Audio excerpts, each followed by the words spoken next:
Binigyan diin ng Malacanang ang naging pahayag ni Pangulo Ferdinand Marcos Jr. na mananagot ang sinuman, kamag-anak, kaibigan o kaalyado man kung masasangkot sa anomalya sa flood control projects. Ayon kay Palace Press Officer Undersecretary Claire Castro, hindi katanggap-tanggap ang pahiwatig na ang palasyo ay nagtatakip o nagsasagawa ng cover-up para sa sinuman. Ito ang pahayag ng palasyo kasunod ng panawagan ni Senate President Pro Tempore Panfilo Lacson ng isang tunay at masusing interagency investigation hinggil sa mga aligasyong nag-ugnay sa ilang opisyal ng gabinete sa mga bilyong-bilyong pisong budget insertions para sa mga proyektong pang-infrastruktura ng Department of Public Works and Highways o DPWH.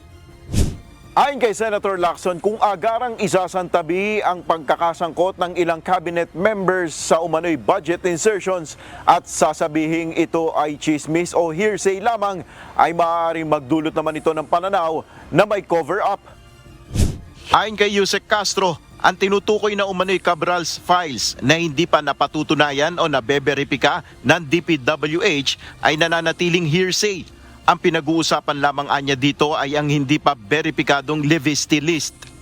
Dagdag pa ng opisyal, wala sa mga pahayag ng palasyo ang kumukwestiyon sa mga ebidensyang naunang natuklasan mula sa mga pagdinig ng Senate Blue Ribbon Committee na pinamumunuan ni Senator Lacson.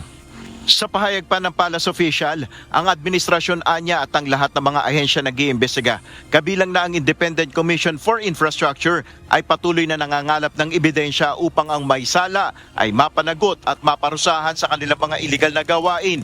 Dapat manaig palagi ang rule of law.